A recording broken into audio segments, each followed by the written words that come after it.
بسم الله الرحمن الرحيم. الحمد لله والصلاة والسلام على أشرف الأنبياء وخاتم النبيين نبينا محمد وعلى آله وأصحابه ومن تبعهم بإحسان إلى يوم الدين.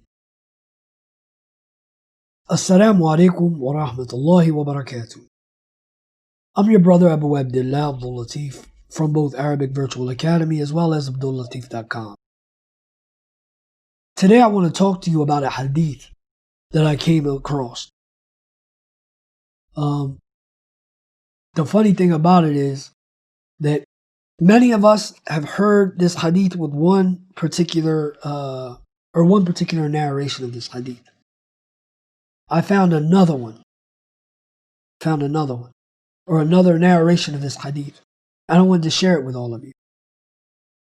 Because in the second narration, or the second, we'll call it a riwayah, there's an added benefit that I wanted to speak with all of us about.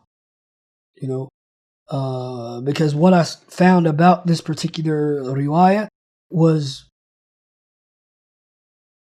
I'm not going to say it's life-changing, but it really changed the way I saw certain things. So, inshallah, we'll share this, with all of us.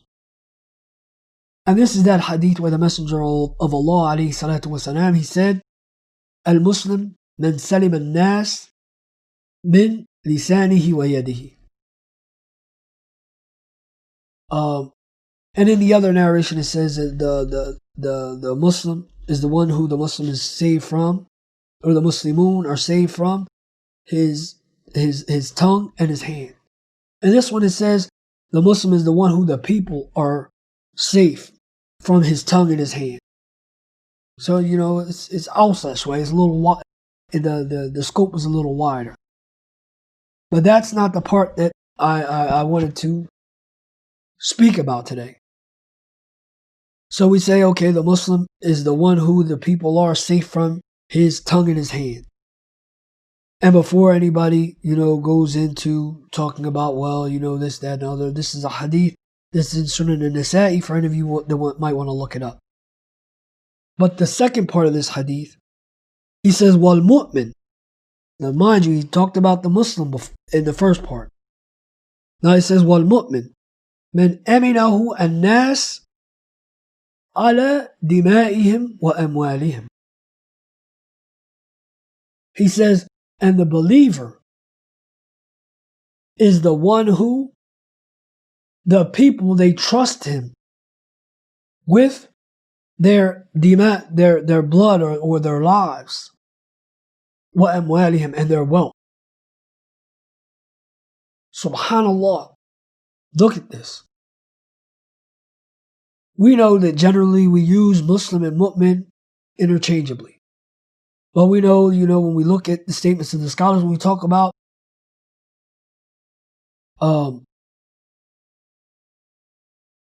people being Muslim and people being Mu'min, when we use these words together, they carry somewhat of a different meaning. The Muslim is one who submits, has submitted to this way of life. Listen, I'm going to be Muslim, I'm going to live life as a Muslim. The Mu'min is usually when we separate these two phrases, or when we use them together, but as separate alfaz, as separate statements, separate words. We use Muslim and Mu'min together. The Mu'min is the believer. So he says the Muslim does this. The Muslim is the one who the people are safe from his tongue and his hands. Now we need to look at ourselves and say, listen, if this is just the position of the one who just submits, that the people are safe from the Muslim's tongue and his hand, where do I fall into this situation?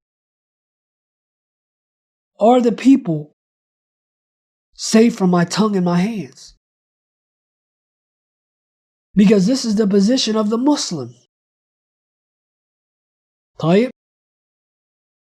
Then we talk about the position of the Mu'min in the same hadith. And it says that this is the individual, that the people, they trust him Not just with any old thing. Not with their car or, with a book or, with loaning $100 and things along these sorts. But they trust them with their blood, their lives.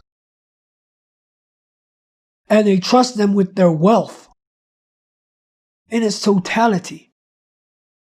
And we already have talked about what's considered to be wealth. But it's like, this is the position of the mu'min.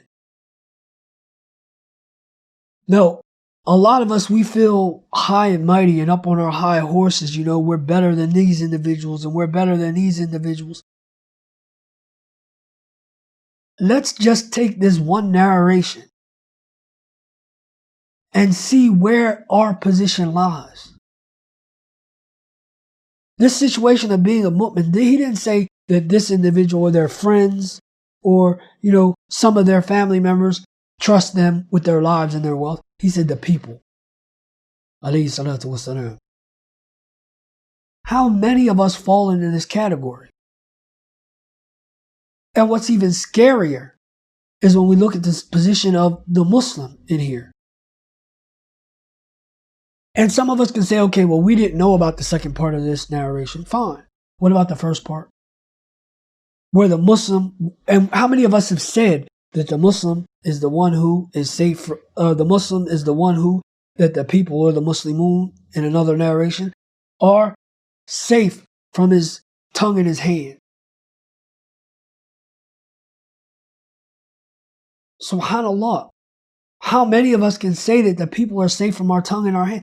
An hour ago, we were just talking about people. Some of us just smacked people around a day ago. Where do we fall in here? So that we should be walking around the earth like, we're pious individuals. That we're better than the next person. Because they sin in a way that is different than we sin. Do you understand? Look at the situation. We're running around talking about we're believers, we're mu'mineen, we're mu'mineen, we're mu'mineen. May Allah Ta'ala allow us to be from amongst those people. Allahumma ameen. But the Prophet ﷺ is over and over again describe these individuals. Just look at this particular description. How many of us can say that the people, they would be willing to put their lives in our hands and trust us with them? How many, a lot of us, our kids may not even say that, let alone their wealth. This is the type of position that we should be in. Look at how the Prophet ﷺ, how the people trusted him with everything. Muslims and non-Muslims. Subhanallah. Where are we? Look at the Khulafa al-Rashideen. Look at the A'immat al-Arba'ah. Look at the majority of the scholars of the past. These people were just trusted with what it was that they were, or I guess with who it was that they were around and what they had. We're not from these people. What we should be doing is working to be from these people. We don't just say, okay, listen, we're not from them. Look, we accept it. Too bad, so sad. No, we work towards establishing these things. When the Prophet ﷺ told us that this is the way that the Muslim should be, we don't just say, okay, well, listen, I'm not like this, so, listen, I'm going to leave it. I'm going to keep it real. That's not keeping it real. Keeping it real is being about what you're saying that you're about.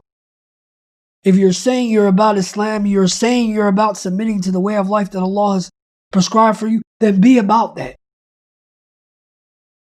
Don't say you're going to be about that and then try and be about the street life. No, is it a reality that everybody's just going to turn around and snap like that? No. But we should be working on bettering ourselves. We should be working on doing what it takes to be a Muslim, someone that just submits. And then from there, working on being of those people who truly believe. This is a lifetime struggle. This is not something that's going to happen overnight. But we sure enough don't do what a lot of us have done, and we just come into Islam and be like, listen, I'm here, accept me how I am. Because it's not for me to accept you. You're looking for acceptance from Allah. It's not for you to accept me. I'm looking for acceptance from Allah. How do we gain this acceptance? By following that which He sent down to His messenger, alayhi salatu wasalam, as a guidance to tell us how to get what it is that we need.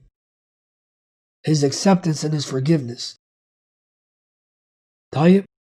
So, the point, again, just to recap, is that the Prophet ﷺ, he explained to us